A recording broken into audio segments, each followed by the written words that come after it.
Hello everyone. Let me start with a simple question. Have you ever felt extremely thirsty or unusually tired, even after a full night's sleep? For most of us, it's nothing serious. But for millions of people, those are early signs of a disease that we don't talk about enough: diabetes.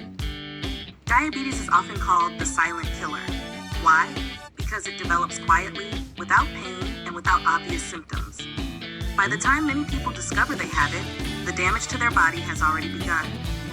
Today, diabetes affects more than 500 million people worldwide, and in the United States alone, more than 37 million adults are living with it. What's even more alarming is that about 1 in 5 of them doesn't even know they have it. So, what exactly is diabetes?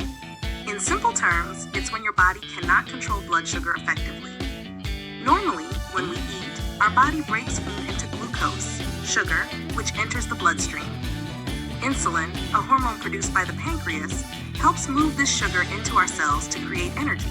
But in diabetes, either the body doesn't produce insulin or the insulin doesn't work properly.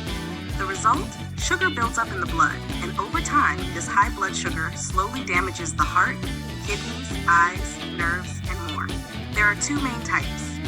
Type 1 diabetes is usually diagnosed in children and young adults. It's an autoimmune condition where the body attacks the pancreas and stops insulin production completely. People with type 1 need daily insulin injections to survive. Type 2 diabetes, on the other hand, usually develops in adults, and it's linked to lifestyle: poor diet, lack of exercise, stress, and being overweight. This type is by far the most common, making up about 90 to 95% of all cases. Now, why should we care? Because diabetes doesn't come alone. It brings friends, and not good ones.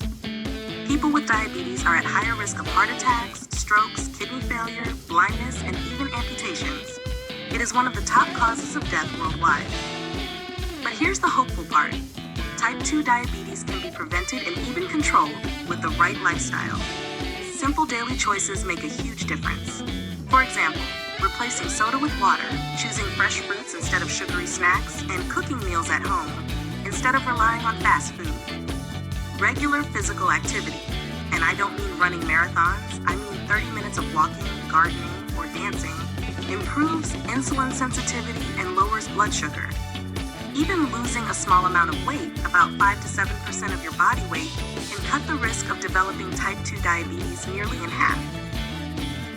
I want to share a quick story. A friend of mine was diagnosed with prediabetes. That's when blood sugar is higher than normal, but not yet in the diabetes range. At first, he was scared, but instead of ignoring it, he made small, consistent changes, cutting back on soda, walking after dinner, and adding more vegetables to his meals. After 6 months, his blood sugar returned to normal levels. His story shows us that diabetes is not a life sentence. Action can change the outcome. So, what can we do as a community?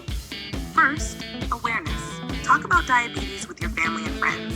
Encourage them to get tested, especially if they are over 40, overweight, or have a family history of diabetes. Second, support.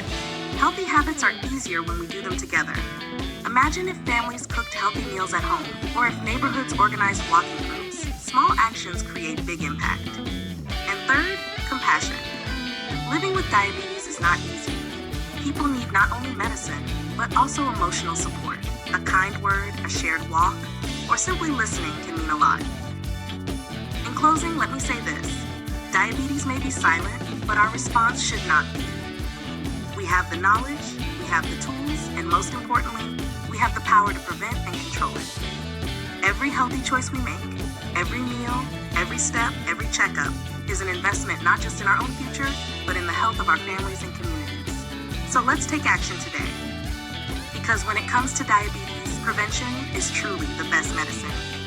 If you find this video useful, don't forget to like and subscribe to Eat to Heal channel so I have more motivation to share more useful information.